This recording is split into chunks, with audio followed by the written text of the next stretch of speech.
안녕하세요. 불교학개론 이제 두 번째 시간이죠. 두 번째 시간인데, 지난 시간에 불교학개론이라고 하는 걸 이야기를 할 때 불교가 무엇인지를 먼저 봐야 되잖아요. 그래서 불교의 의, 정의, 그리고 목적까지 봤어요. 그러면 이번에는 이야기했던 것처럼 불교학개론을 사실은 이 연구하고 공부하는 방법론이 있을 거 아닙니까? 그 방법론에 대한 이야기를 할 거예요. 그러니까 이런 거죠.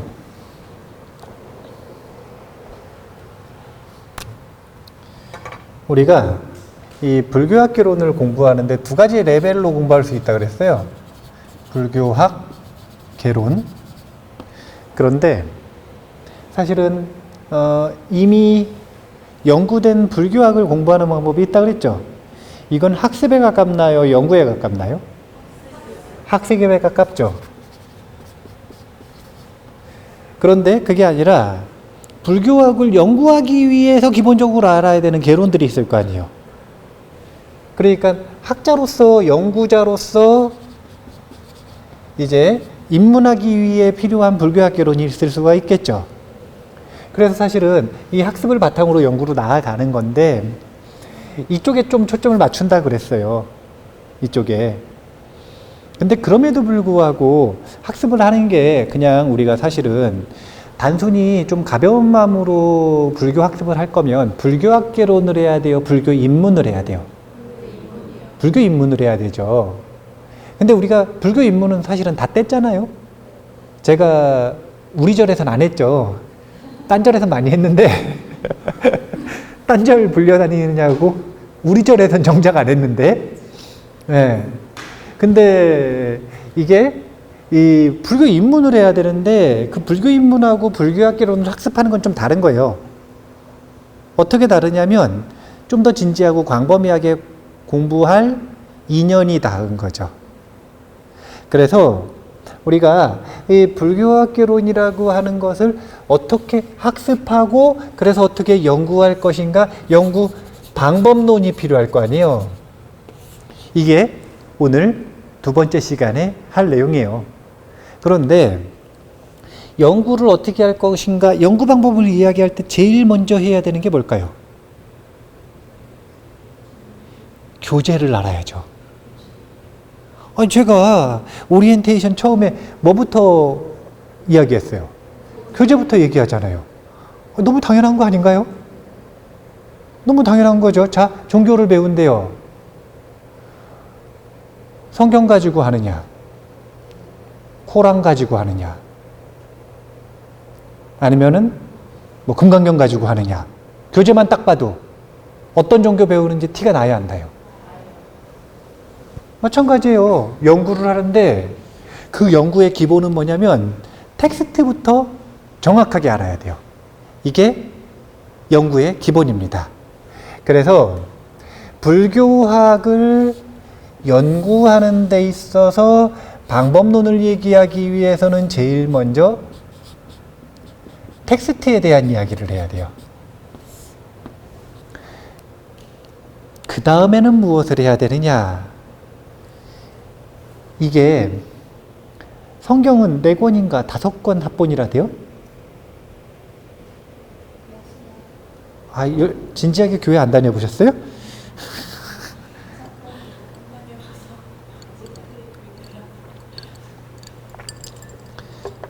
이게 몇 권이 안 되잖아요. 근데 불교학을 연구할 때 필요한 텍스트는 84,000권이라.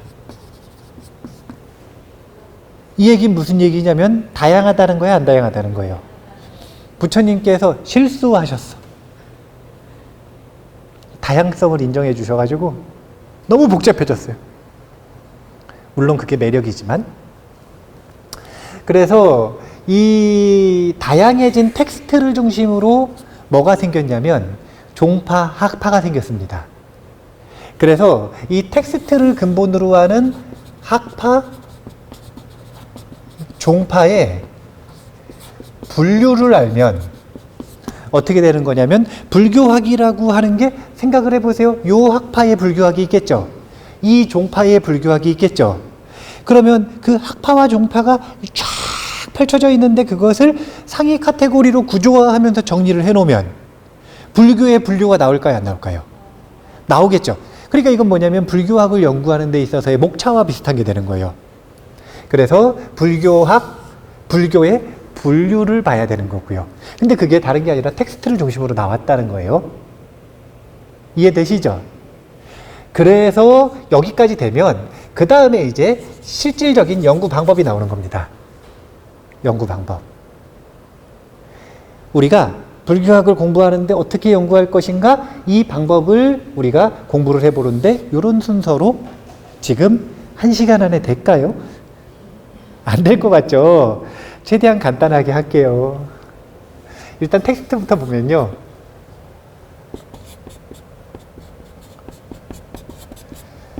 불교학을 공부하는 텍스트, 이것을 보통 뭐라고 표현을 하냐면 3장이라고 표현을 합니다. 그런데 이 3장은 성립되는 과정이라고 하는 게 있는 거예요.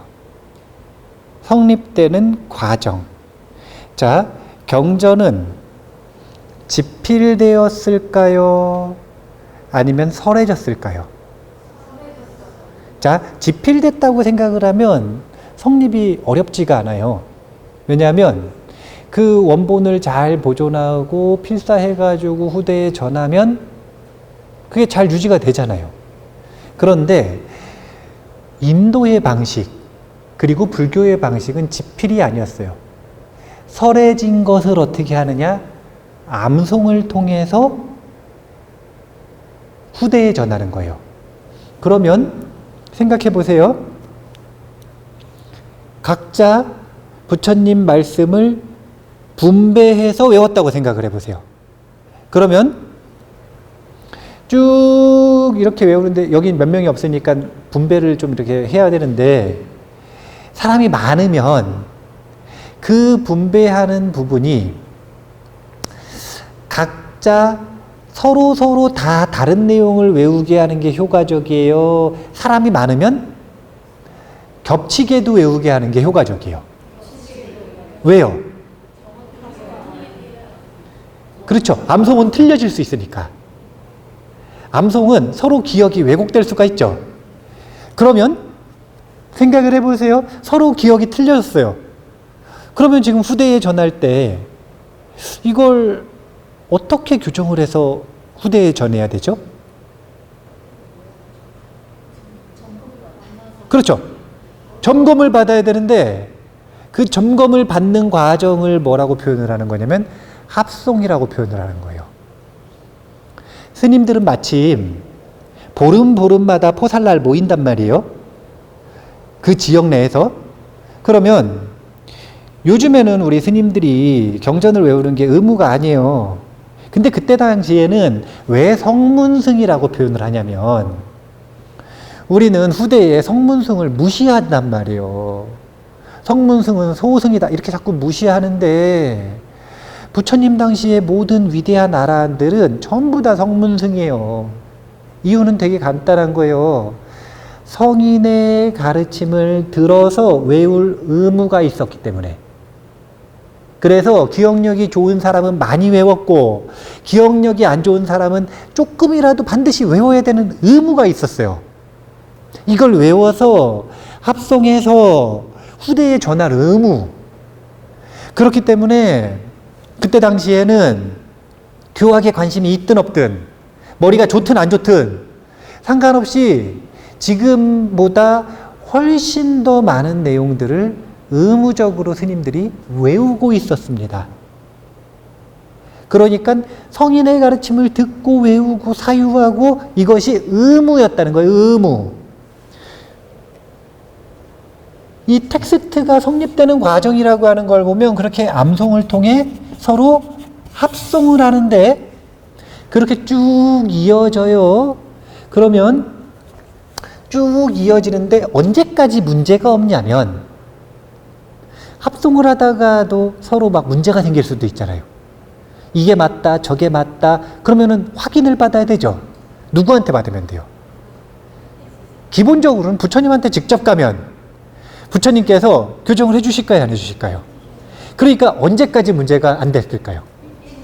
아니라니까. 부처님 돌아가시기 전까지는 전혀 문제가 없었던 거예요. 그냥 지역에서 서로 포사할 때 결집을 해가지고, 아니, 합송을 해가지고 서로 이렇게 외우는데 문제가 없었어요. 근데 부처님 딱 돌아가시고 나니까 이제 문제가 생기는 거예요. 이 가르침을 지금 당장 제대로 결집을 해서 명확하게 규정을 지어놓고 딱 그 가르침의 범위를 제한돼서 원본을 만들어 놓지 않으면, 그러면 이제 후대에 전할 때 왜곡될 수밖에 없는 그런 상황이 벌어진 거예요. 그래서 우리가 알고 있는 결집이라고 하는 게 시작이 되는 겁니다.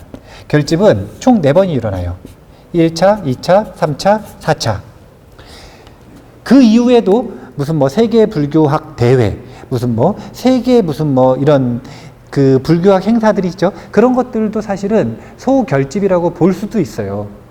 그런데 공식적으로 공인되어서 인도에서 일어난 것, 역사에 기록되어 있는 것은 4차 결집까지 있다.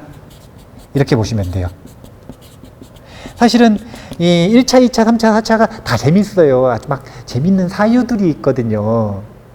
이 결집만 봐도 1시간, 2시간 재미있는 이야기들이 엄청 많거든요. 그런데 이제 지금 우리는 이걸 다 해야 되니까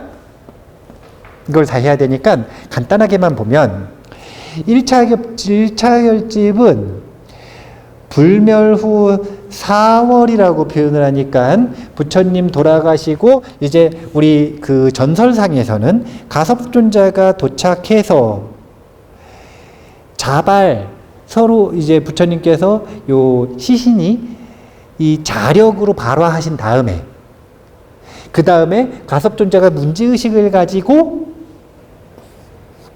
칠엽굴에 모여가지고 1차 결집이 이루어졌다라고 표현을 하죠.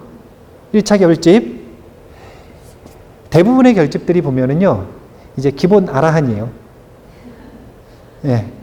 아라한들만 들어올 수 있어요, 보통. 근데 이제 이 칠엽굴에서 아라한들이 모여가지고 뭐가 결집이 되는 거냐면 경장과 율장이 결집이 되는 겁니다.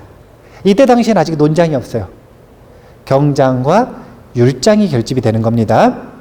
그 다음에 2차 결집은 불멸 후 100년 뒤, 100년 후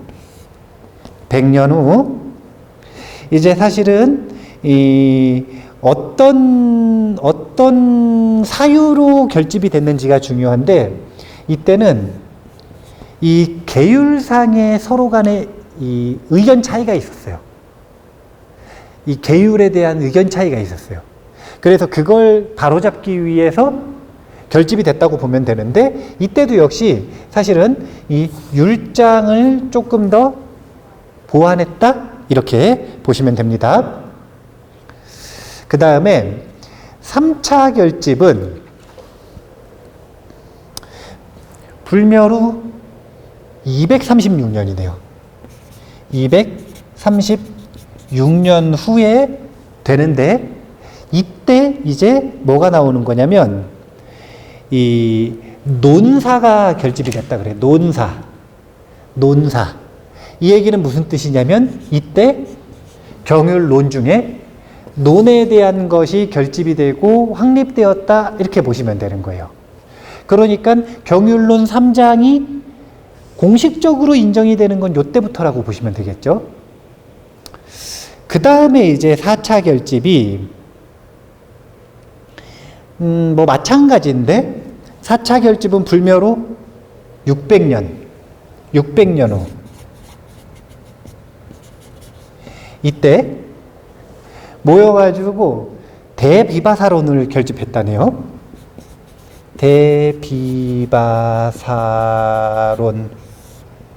대비바사론을 결집했다 그래요. 그러니까 지금 보면은 흐름이 이렇게 쭉 가면서 불멸 후 한 요 정도 시간이 되면 산발적으로 논서, 그러니까 주석서, 부처님 경전에 대한 자세한 설명이 담겨져 있는 주석서들이 조금씩 나오기 시작을 했겠죠. 그런 것들을 처음으로 결집을 한 게 이때. 그러면은 그 이후에 공인됐으니까 더 다양한 내용들이 나왔겠죠.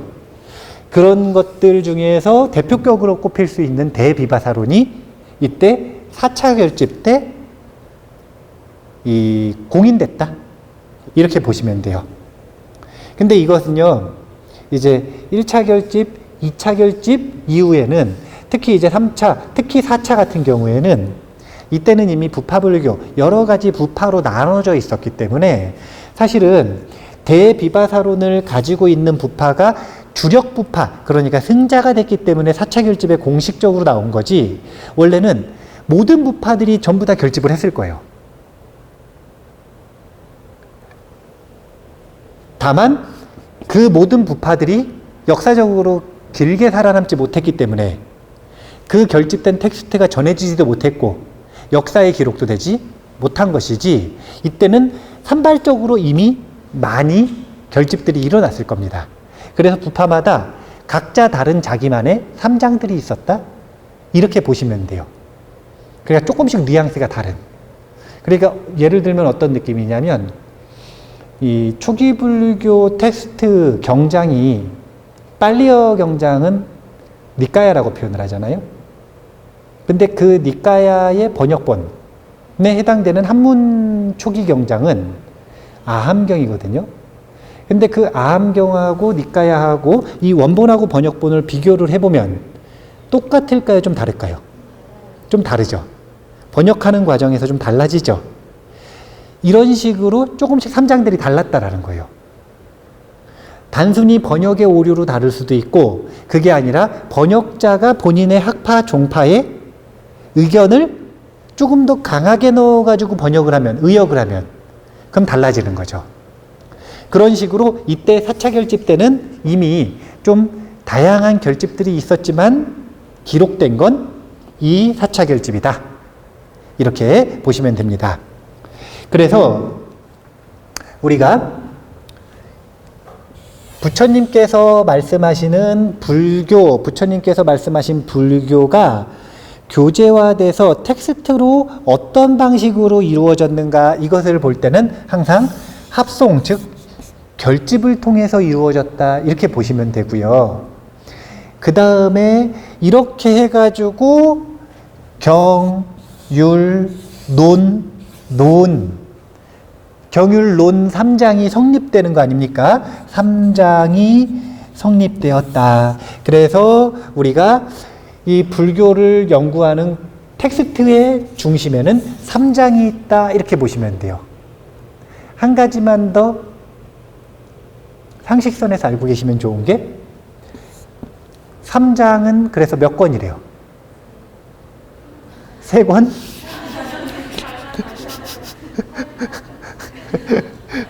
84,000권? 근데 저 84,000권이라고 하는 숫자가 어디까지인지를 아셔야 되는데, 정확히 저도 잘 몰랐는데 강목스님이 초기 불교 강의를 하실 때 정확한 기준을 얘기해 주시더라고요. 이 84,000권은 언제까지냐면요, 부처님 직설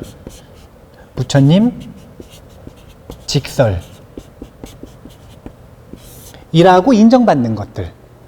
그러니까 빨리 3장 속에서는 니까야 하고요, 그 다음에 율장을 얘기하는 거예요.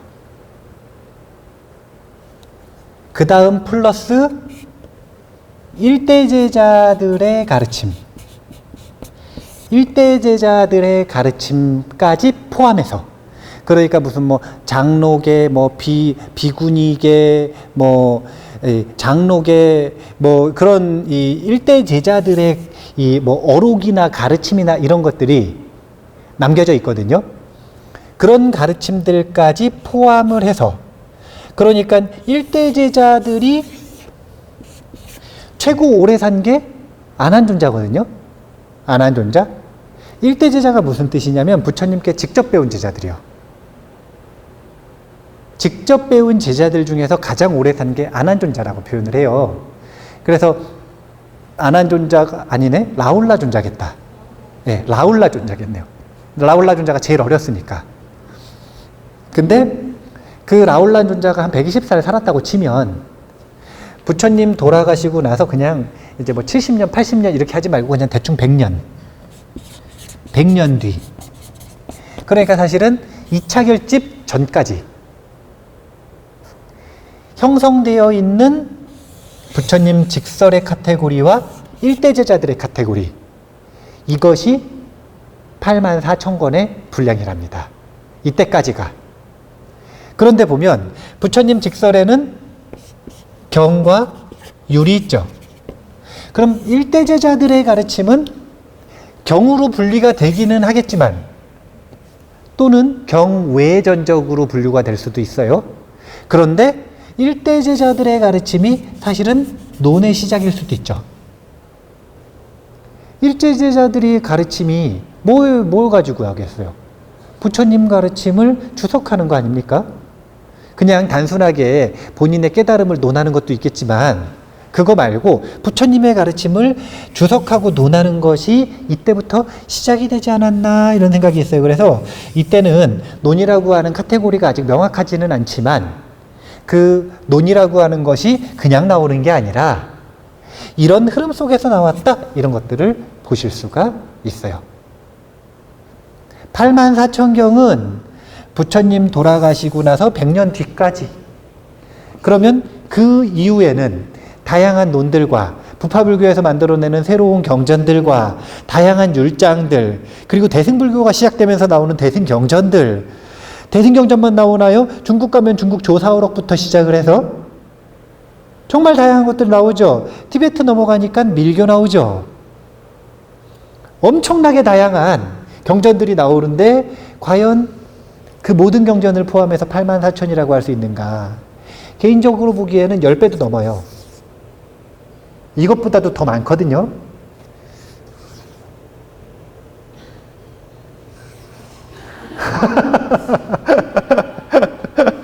그래서 84,000이라고 하는 숫자가 이때까지라는 거. 그것도 상식선에서 알아두시면 좋습니다. 불교하기 어려운 이유가 뭐라고요? 경전이 많아서 그래요. 텍스트가 많아가지고. 그래서 어려워요. 근데 텍스트가 많은 게 왜 어려운가, 이걸 아까 이야기했잖아요. 한 가지 주제를 자세하게 설명하는데 84,000경을 썼으면 어려울 이유가 없어요. 그게 아니라 서로 다른 관점의 음을 가지고 진리를 논했기 때문에 그래요. 부처님의 가르침을. 그래서 이런 텍스트들을 중심으로 뭐가 나왔다 그랬냐면 학파, 종파가 나왔다 그랬잖아요. 그래서 이 학파와 종파의 분류를 봐야 돼요. 그러니까 지금 불교를 분류를 하는데 학파, 종파를 중심으로 분류를 할 거란 말이에요. 근데 학파, 종파를 중심으로 분류를 하는 근거가 뭐냐면 그 학파, 종파마다 경율론 3장 중에 어떤 특정 경전을 본인들의 소위 경전으로 삼고 있잖아요. 자, 생각을 해보세요. 대한불교 조계종 소위 경전이 뭐예요? 그러면은 금강경적 성격을 가지고 있을 거 아닙니까? 그것처럼 종파들이 서로 그런 중심 텍스트를 가지고 본인들의 성격을 표현하는 거예요. 원래 천태종은요, 뭘 공부해야지 근본이냐면 묘법연화경을 공부해야 근본이라. 원래 천태종은 소위경전이 당연히 묘법연화경이어야 되는 거예요. 그런데 아니거든요. 약간 지금 우리나라의 종파는 이상한 거라. 우리나라의 지금 불교 종파는 좀 이상한 거예요. 근데 이제 이런 것들이 조선 500년 불교 박해 때문에 교종의 맥이 끊어져서 그러는 거예요. 그걸 지금 이어붙이는 과정들을 지금 하고 있는 건데, 그것이 정비되기 전까지는 우리나라의 종파의 성격은 종파 이름만 딱 보고 텍스트를 알 수가 없어요. 그런데 불교가 흥했던 시기, 연구가 활발했던 시기는 사실은 종파 이름만 딱 보면 중심 텍스트가 뭔지 딱 나오는 겁니다. 자, 불교 분류를 해볼게요. 이거 말할 때까지 기다린 건데. 자, 분류를 하는 방법이 여러 가지가 있어요. 먼저는 3장을 중심으로 한번 이 3장을 중심으로 분류를 해볼 수가 있어요. 그래서 경장을 중요시 여기는 경종, 율종, 그리고 논종으로 나눌 수가 있어요. 저기 다 안 쓸게요. 다 쓰면은 복잡하지 않을까요? 그냥 간단하게 우리가 이제 들으면 알만한 종파들만 이야기를 해드릴게요.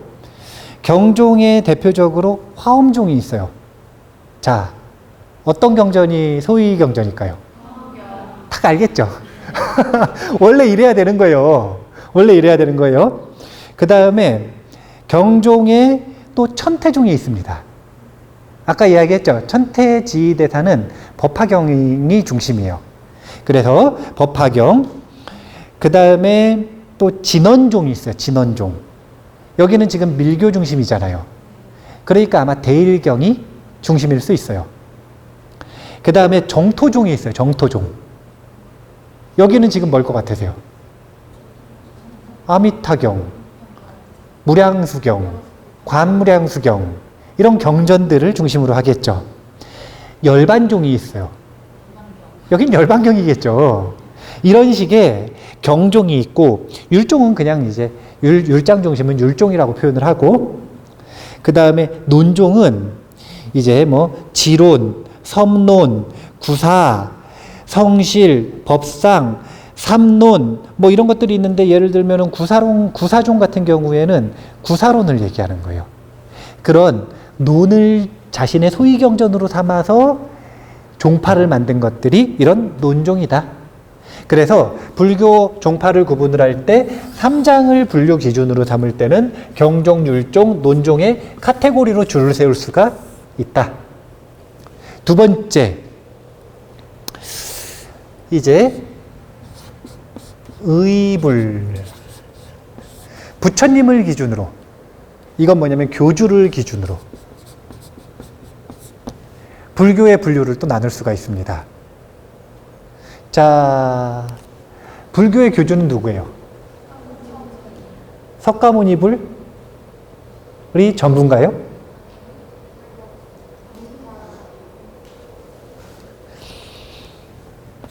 대표적으로 세 가지가 있어요. 석가모니불, 그 다음에 아미타불, 그 다음에 대일열애. 석가모니불을 이 교주로 삼는 것을 현교라고 표현해요. 현교. 근데 그 현교의 일부가 아미타불을 교주로 삼죠. 이것을 정토종이라고 표현을 합니다. 정토종. 그 다음에 대일열애를 교주로 삼는 이것이 밀교예요. 밀교. 교주가 석가모니불. 여기서 교주는 무슨 뜻이에요? 사이비 교주처럼 이루고 있는 분이 교주가 아니라, 교주의 뜻은 그 가르침의 주인을 얘기하는 거잖아요. 누구로부터 설해졌는가? 그러니까 석가모니 부처님이 설한 종교 종파가, 그 가르침을 텍스트로 잡는 종파가 현교 중에 정토종을 제외한 현교, 그 다음에 아미타불을 이 교주로 삼는 게 정토, 그 다음에 대일열애를 교주로 삼는 게 밀교라는 뜻인 거예요. 이렇게 부처님을 중심으로 나누면 세 가지 분류로 나눌 수가 있다. 그 다음에 교리를 중심으로 나눈다고 이야기를 해요. 여기서 말하는 교리는 대표적으로 논의됐었던 두 가지 교리를 얘기합니다. 첫 번째는 소승교리, 그 다음에 두 번째는 대승교리예요. 아까 이야기했던 것처럼 기억을 되살려 보죠. 불교의 의는 뭐라고요? 불사의 문을 열어요. 근데 이거는 가치잖아요. 이 가치를 어느 범위까지 적용을 할 것인가, 이것을 논하는 게 목적이에요. 불교의 목적. 나를 불사의 문을 열게 하고, 너를 불사의 문을 열게 하고, 이런 구분이 있잖아요.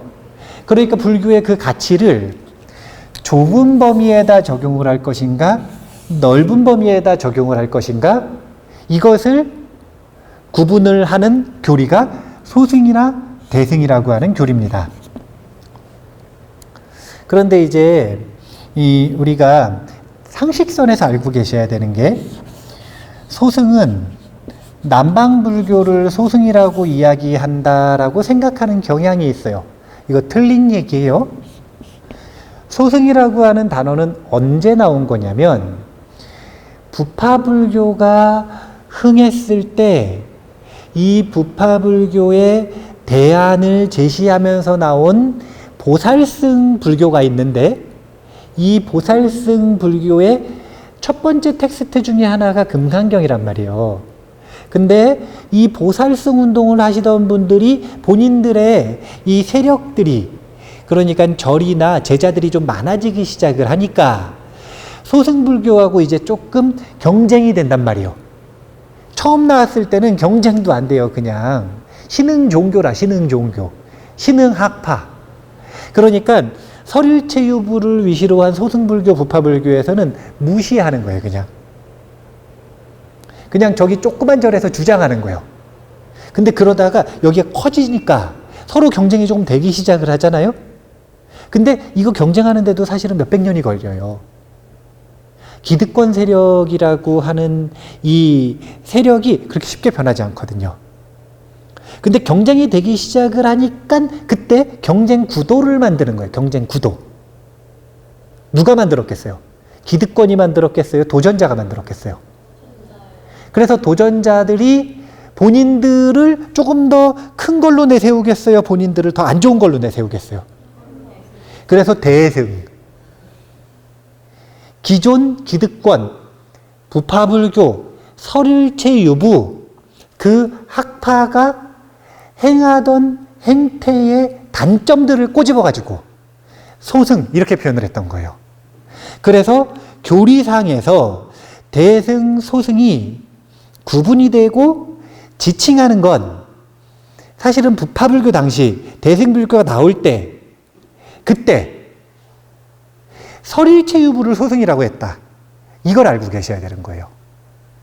그 이후에는 소승이라고 하는 단어, 대승이라고 하는 단어가 자리 잡아서 학파들이 이후에 보기에 대승이 더 좋아 보여요? 소승이 더 좋아 보여요? 그럼 본인 학파와 종파를 대승이라고 해야 돼요? 소승이라고 해야 돼요?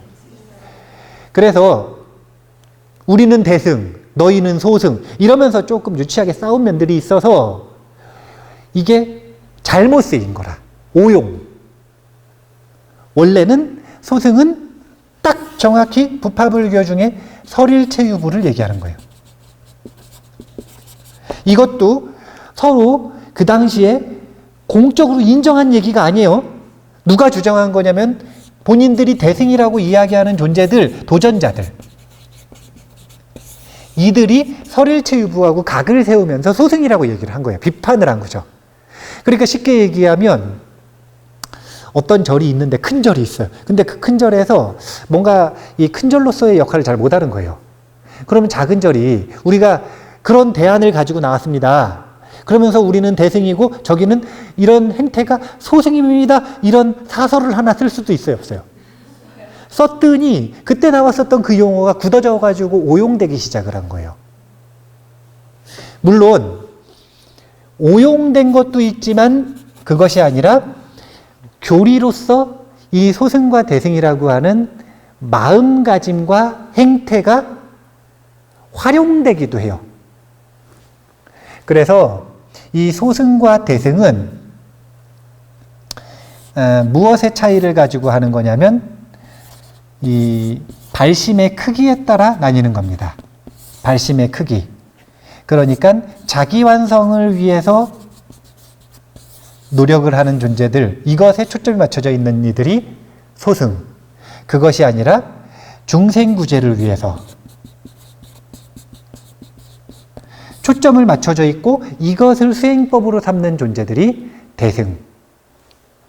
그렇게 나뉜다 보시면 돼요. 그래서 소승의 종파와 대승의 종파로 또 불교가 분리될 수 있다. 자, 네 번째 기준은요. 실천법. 실천 방법에 따라 또 분류가 나뉠 수 있어요. 실천 방법에 따라 두 가지로 나뉠 수가 있는데 성도문과 그 다음에 정토문으로 나뉠 수가 있어요. 성도문은 난행도라고도 표현을 하고요. 정토문은 이행도라고 표현을 합니다. 난행도는 어려울 난자를 쓰는 거고요. 이행도는 쉬울 이자를 쓰는 거예요. 그래서 난행도는 자력으로 성불에 이르기 위해 노력을 하는 것. 자기를 누가 구해요? 자기가. 자력을 써서 자신을 구하는 걸 성도문이라고 표현을 하는 거예요. 이행도에 해당되는 정토문은 자력을 쓰는 게 아니라 타력을 쓰는 거예요. 타력에 의지하는 거죠. 타방 부처님, 아미타불에게 의지해서 사실은 이것은 구원을 받는 거죠.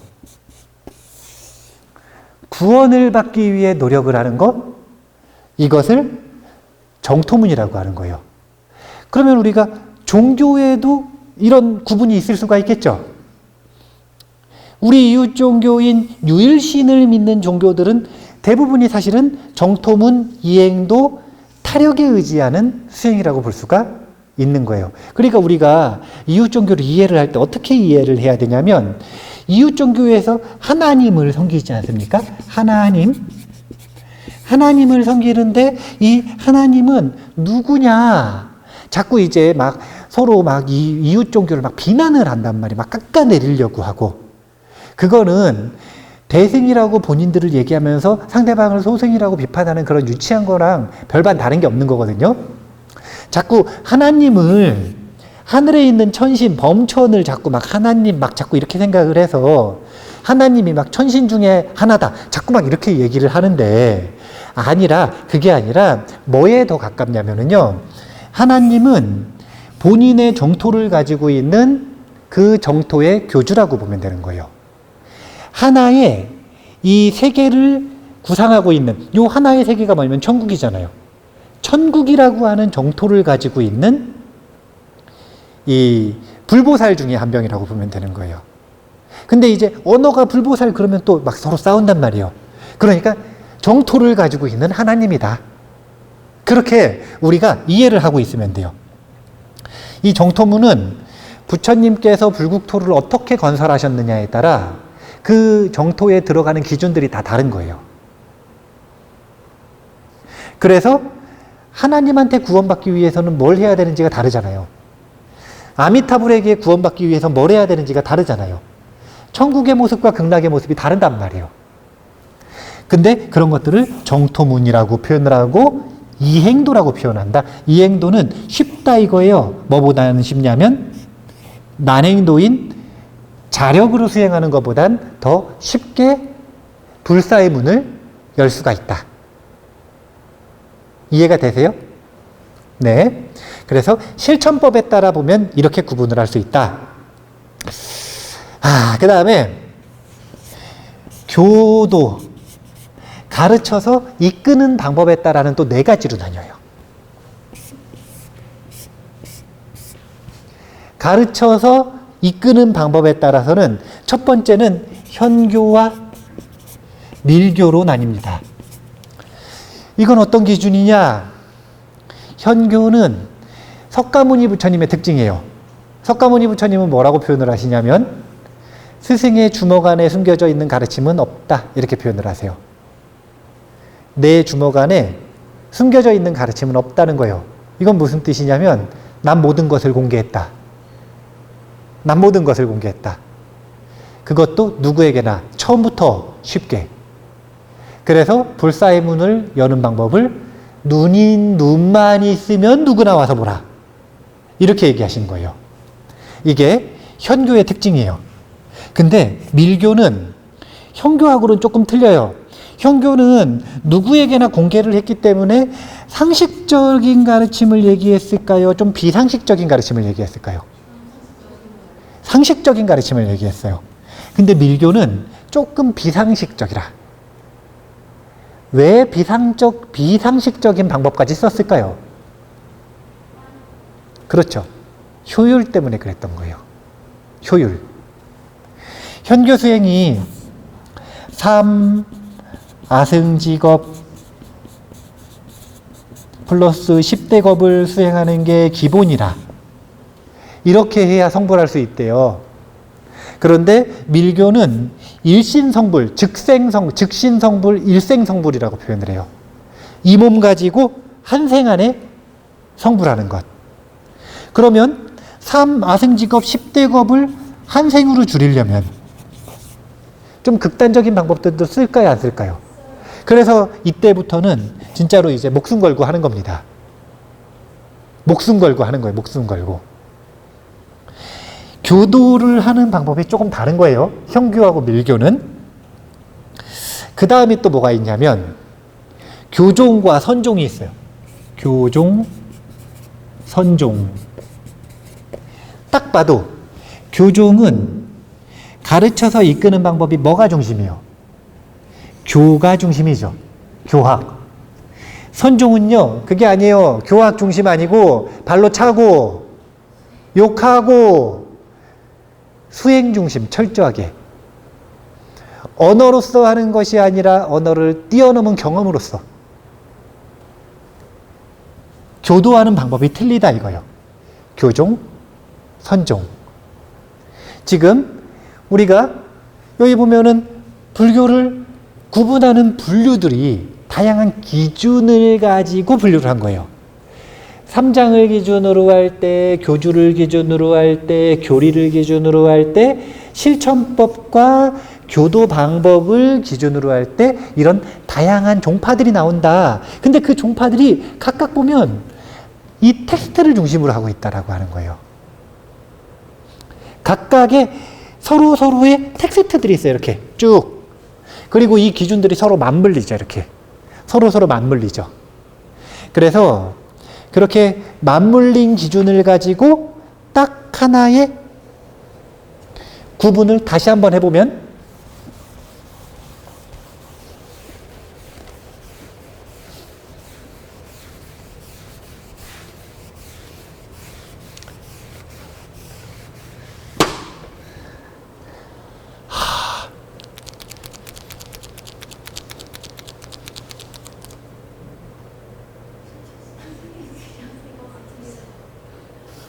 승복이를 안 지어지죠.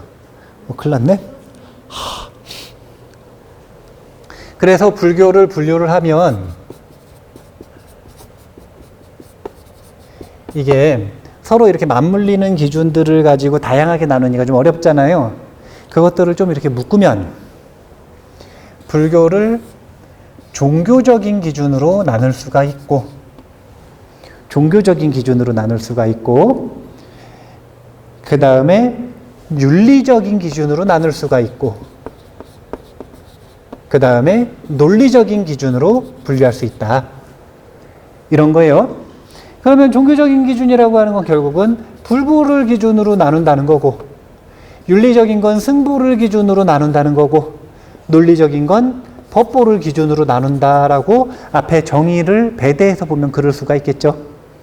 그래서 우리가 종교적인 기준을 가지고 나눠보면 아주 종교적인 성격이 강한 종파가 있는 거예요. 거기가 신앙 중심이고 어디냐면 정토종인 거예요. 신앙을 아주 중요시 여기는 정토종. 이것이 종교적인 성격을 가지고 있는, 부처님께 의지하는 의불적 성격을 가지고 있는 그런 종파라고 보시면 되고요. 그 다음에 윤리적이다. 벌써 보면 이제 율종을 얘기하는 거예요. 계율을 굉장히 중요시 여기는 종파들이 있거든요. 율종. 그 다음이 이제 이 논리적인 방법, 철학적인 방법을 가지고 나누는 종파들이 이제 복잡해지는 거예요, 여기가. 여기가 이제 복잡해지는 거예요. 왜 복잡해지느냐? 철학을 하는데도 방법이 틀려요. 방법이 서로 틀려요. 조직적인 철학을 쓰는 방법이 있고요. 사유적인 철학을 쓰는 방법이 있어요. 그리고 명상적인 철학을 쓰는 방법이 있다는 거예요. 딱 봤을 때도 조직적인 거, 자, 한번 우리 그 예를 들어볼까요? 유식을 소위 경전으로 삼는 종파가 법상종이라고 하는 종파거든요. 법상종, 딱 봐도 조직적, 사유적, 명상적, 어딜 것 같으세요? 이미 교리가 조직적이잖아요. 조직적. 그러면 한번 생각을 해보세요. 화엄종에서의 대표적인 논의 방법을 이야기를 한번 해볼까요? 그런 게 있죠. 사사무해라고 표현을 하잖아요. 사무해. 사무해, 이무해, 이사무해, 사사무해 해가지고 그 네 가지 관점을 가지고 세상을 바라봅니다. 이거 지금 조직적이에요? 사유적이에요? 사유적이죠. 대표적인 게 화엄이 있어요. 명상적인 곳은 대표적인 데가 선종이에요. 선종. 선종. 그렇게 해서 이렇게 불교를 분류를 해볼 수가 있다. 근데 지금 보면 이것도 조금 복잡해요, 안 복잡해요? 예, 한번 들어는 놔볼만 한데 이거 어떻게 기억을 하기가 쉽지가 않지 않습니까? 그래서 가장 간단하게 우리 노스님이 분류를 하는 방법인데, 우리가 사실은 뭐 불교학 개론 배울 때야 이렇게 이렇게 넓은 불교 역사를 놓고 저 인도의 불교도 배우고 뭐 중국의 불교도 배우고 뭐 다 배워야 되지만, 사실은 우리가 지금 딱 불교 공부한다 그러면 한국에 전해진 불교 배우면 되는 거잖아요. 그래서 한국에 전해진 불교의 특성을 가지고 그냥 분류를 하면 딱 두 가지 문으로 나뉜다, 이렇게 보면 돼요. 성문과 조문. 석은 무엇의 석일까요? 석가모니불의 성문. 그 다음 조문은 조사의 조자입니다. 그래서 무엇에 의지하고 무엇을 텍스트로 삼아서 수행할 것인가, 이것에 따라 성문은 석가모니 부처님을 위시로 한 경율론 3장을 얘기하는 거고요. 조문은 철저하게 조사로 선사들의 가르침을 의지해서 수행하는 불교, 이것을 조문이라고 표현을 하는 거예요. 그래서 우리 노스님은 저한테 종종 묻고는 하셨어요. 너는 성문이냐 조문이냐? 종종 물으시는 건 줄 똑바로 서라, 이거.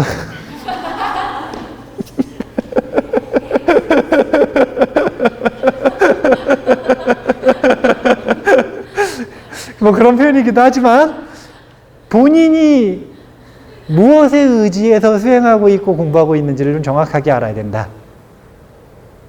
왜냐하면 불교가 84,000경전이고 사실은 대승경전까지 치면은 84만이나 840만이나 8,400만이 될 수도 있어요. 어디까지 불교 텍스트로 치느냐에 따라, 범위를 정하느냐에 따라 엄청나게 많거든요. 그리고 각자의 소유경전에 따라 서로 다른 의견을 내는 종파들과 학파들이 있잖아요. 그럼 그 사이에서 생겨나는 역설들이 있을 거 아닙니까? 그 속에서 내가 다양한 정보를 들으면서 어떤 기준을 가지고 나의 선택을 할 것인가, 이것을 결정을 하려면 그냥 단순하게 성문이냐 조문이냐를 좀 명확하게 볼 필요가 있어요. 저는 성문에 가까운 것 같으세요? 조문에 가까운 것 같으세요? 그렇죠. 왜냐면은 인용하는 거 보면 알잖아요. 제가 언제 조사어로 인용하는 거 봤습니까? 거의 없죠. 대부분이 경율론 3장에 있는 이야기를 하죠. 그 중에서도 부처님 직설을 또 중요시 여기죠.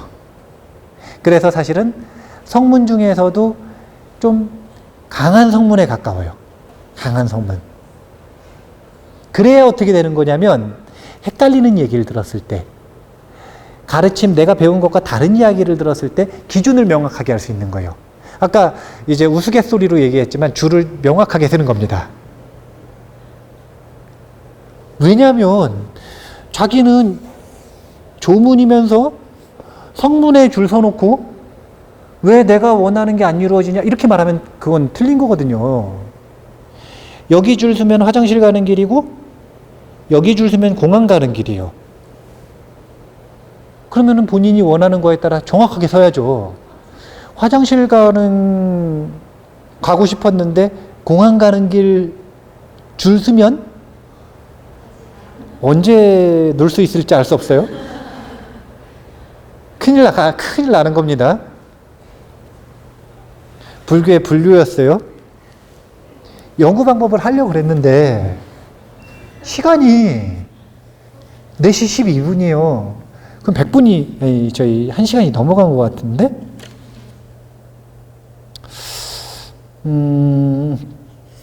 연구 방법은 그냥 간단하게 얘기를 해드리고 끝낼게요. 이제 사실 이게 되게 중요한데 그래도 안 돼요. 이게 저희 다음 시간에 넘길 수 없으니까 연구 방법은 일단은 논리적인 연구를 할 수 있어요. 논리적인 연구. 이건 뭐냐면 저렇게 굉장히 다양한 종파들과 텍스트들이 있죠. 그걸 분류하는 구조적인 지식을 사실은 원래 불교학개론 공부를 할 거면 여기서 말하는 불교학개론은 연구자로서 연구를 할 거면 다 외워버려야 돼요. 저 분류를 구조화된 지식으로 논문 하나 딱 초록에다가 표 그리듯이 구조화된 지식을 딱 외우고 있어야 돼요. 그러면 그 다양한 분류들이 쭉 나오지 않습니까? 어떤 기준을 가지고 이렇게 분류를 했는지, 어떤 텍스트를 삼고 있는지. 이게 지금 어떤 분류냐면 논리적인 분류인 거예요. 그 논리적인 분류에 따라 연구를 하는 방법이 두 가지로 나뉜다. 처음엔 어떻게 하는 거냐면 일반 불교 교리를 조직적으로 연구하는 걸 먼저 해야 돼요. 그게 뭐냐면 우리 지금 하고 있는 불교학개론인 거예요. 이거는 지금 일반 불교 이것을 먼저 배우는 거예요. 개론적으로 배운다는 거죠. 그리고 나서 이번에는 특수하게 배울 때 이건 뭐냐면 직접 이제 연구하기 시작할 때는 불교학개론에서 개론적으로 다 배웠어요. 근데 화엄개론을 배웠는데 잘 모르겠고 관심이 가는 거예요. 그럼 어떻게 해야 돼요? 화엄종의 그 소위경전이나 연구 전적들을 공부를 해봐야겠죠. 이게 바로 일종 일파의 교리를, 특수한 교리를 조직적으로 연구하는 걸 그 다음 하는 거라는 거예요. 그러니까 먼저 불교학개론을 배우고 그 중에서 내게 필요하거나 내가 관심이 가거나 한 내용들을 따로따로 공부를 하는 노력을 그 다음에 하는 것이다. 이렇게 보시면 되고요. 그 다음에 역사적인 연구도 할 줄 알아야 돼요. 제가 이 불교학개론 공부를 하고 나면 그 다음에 목표로 삼고 있는 언젠가는 해봐야겠다. 이런 텍스트가 뭐가 있냐면 불교 교리 발달사가 있어요. 불교 교리 발달사. 그 불교 교리 발달사의 아주 극히 일부로서 한번 특강을 했던 게 사대연기설인 거예요. 사대연기설을 보면은 불교 교단의 역사를 연기설이 발전해가는 과정을 통해서 쭉 본 거 아닙니까? 이게 뭐냐면 시간적인 연구인 거예요. 시간적으로 어떻게 발전해 왔는가. 이런 시간적 연구를 하는데 이 시간적 연구는 교리를 중심으로 하는 방법이 있고요. 그게 아니라 시간적으로 생멸했었던, 생겼다가 없어진 다양한 교단들이 있잖아요. 그 교단들 하나하나를 중심으로 연구를 하는 방법도 있다. 시간적인 연구 방법이 있어요. 그 다음에 이 학습을 하는 사람들에게는 사실은 특별히 해당이 안 되는데 연구하는 사람들에게는 반드시 필요한 게 보조도구에 대한 연구예요. 보조적 연구. 이 보조적 연구에 대표적으로 뭐가 끼는 거냐면요. 어학이 끼는 겁니다. 어학, 언어. 한국어만 가지고는 불교학을 공부할 수 없어요. 불교학을 연구할 수 없어요. 한국어만 가지고는 어렵고 요즘에는 워낙 이제 영어는 기본이니까 영어 기본으로 하고 대표적으로 셋 중에 하나를 제2언어로 고를 필요가 있습니다. 사실은 넷 중에 하나가 되겠다 이제 중국어가 아니라 한문이에요. 중국어하고 한문은 틀린 거예요. 왜냐하면 불교 한문은 그 중에서도 고전 한문이거든요. 고전 한자. 그래서 한문 아니면 일본어 아니면 독일어 아니면 산스크리트하고 빨리를 그냥 하나로 묶을게요. 산스크리트, 빨리어. 이 중에서 어학을 반드시 배울 필요가 있어요. 산스크리트, 빨리는 왜 배울까요? 원어를 읽으려고요. 니까야를 읽을 거면 빨리어. 대승 원어를 읽을 거면 산스크리트어. 독일어하고 일본어는 왜 배울까요? 연구 자료가 가장 방대하게 축적된 곳이 불교 연구가 가장 방대하게 이루어진 곳이 일본하고 독일입니다. 그래서 배우는 거고요. 한자는 왜 배워요? 중국 불교 알려면 어쩔 수 없어요. 그렇게 어학을 하기도 하고요. 또 비교 종교학을 배우기도 해요. 미술을 배우기도 합니다. 문예, 고고학 이런 것들을 배우는 건 보조적 연구라고 보면 되는 거예요. 보조적 연구. 그렇잖아요. 자, 우리 이 정법명열애를 이렇게 모셨단 말이에요.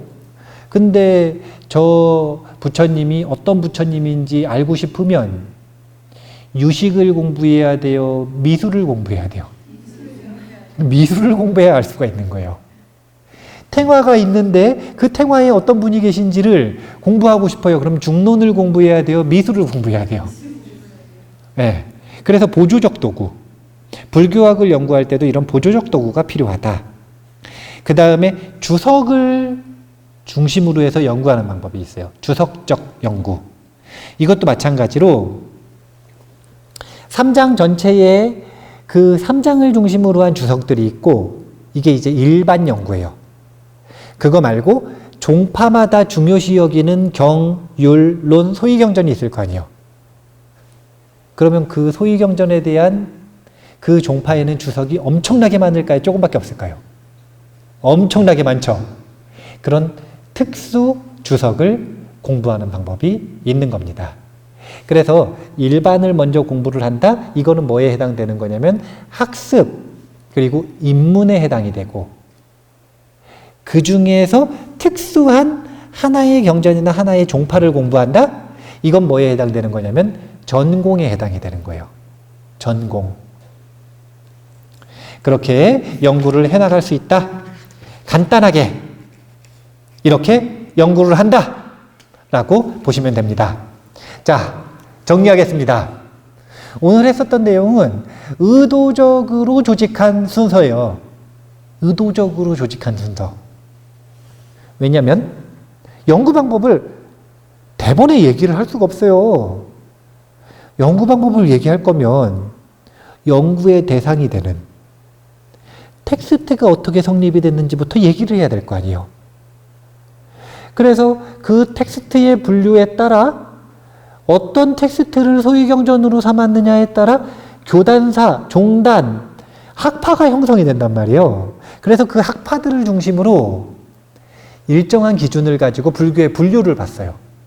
그런 구조화된 지식을 가지고 우리가 이제 연구 방법을 생각을 해보는 거예요. 일반과 특수로 넘어가기도 하고 논리적으로 연구를 할 건지 시간적, 역사적으로 연구를 할 건지 보조적인 연구를 할 건지 아니면 주석을 연구를 할 건지 이런 연구 방법들이 구분이 된다. 시간 1시간 넘었죠? 그러면은 한 가지만 더 얘기하겠어요. 그래서 우리는 어떻게 공부해야 되느냐? 여기 뭐 연구할 사람 많으세요?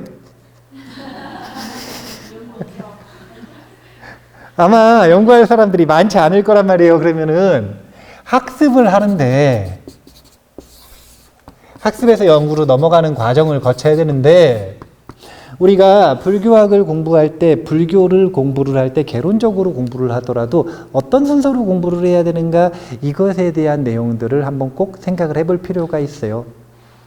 근데 우리가 인도 살아요, 미국 살아요, 일본 살아요, 한국 살아요. 그럼 한국 불교 특수가 있을 거 아닙니까? 한국 불교에서 이제 공부를 할 때 제일 먼저 일반 제가불자들은 뭘 배우는 게 좋냐면 천수경을 배우는 게 좋아요.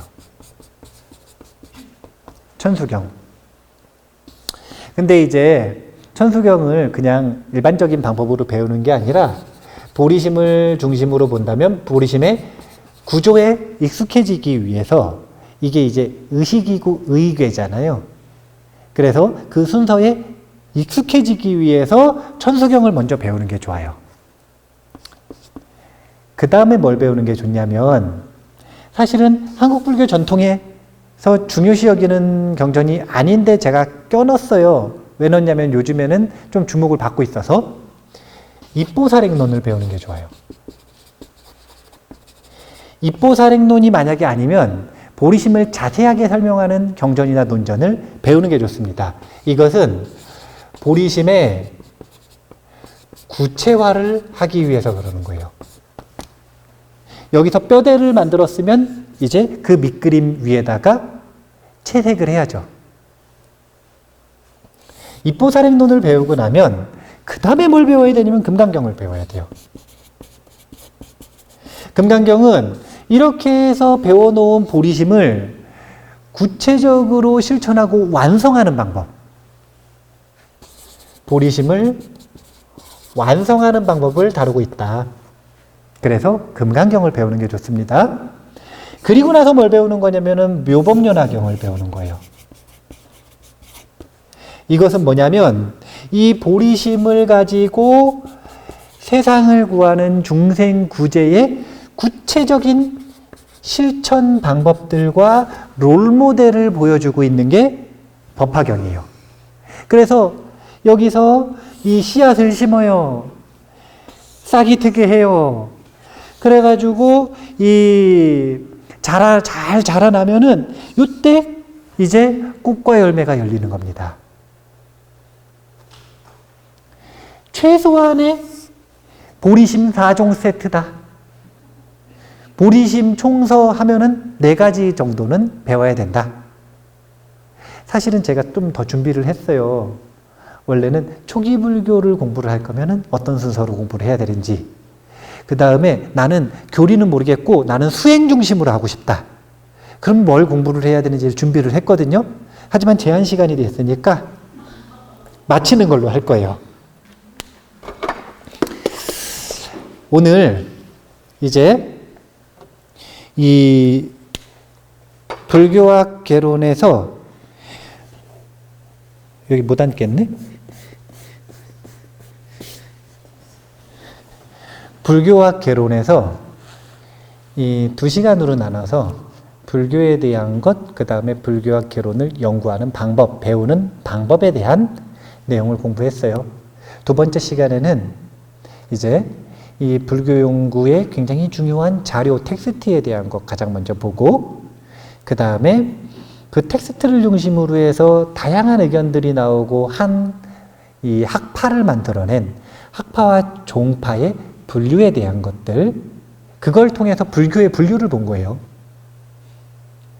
그렇게 거시적인 관점에서 불교의 구조화된 분류들을 보고 나서 뭘 한 거냐면 연구 방법을 간단하게 얘기를 한 겁니다. 연구 방법을 왜 간단하게 얘기했을까요? 맞아요. 정확해요. 시간이 없어서 그랬는데, 근데 그것 말고도 시간이 없어도 이게 지금 중요하다고 생각이 되면 한 번 더 있겠죠.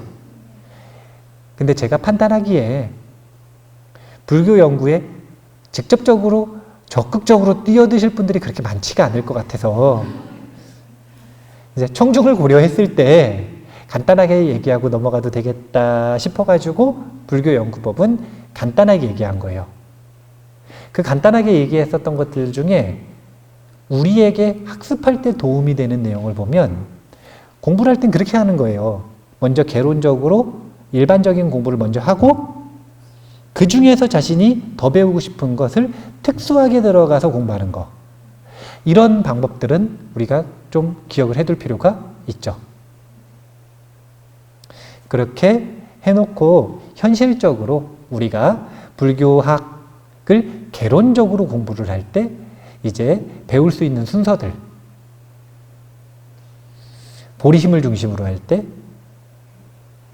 때만 얘기했지만 그거 말고도 이제 또 뭐 초기 불교를 배우고 싶을 때 또는 수행에 중심을 두고 싶을 때 그런 이 학습 순서들 같은 경우에도 차차 기회가 되면 한 번 더 이야기를 하는 걸로 하겠습니다.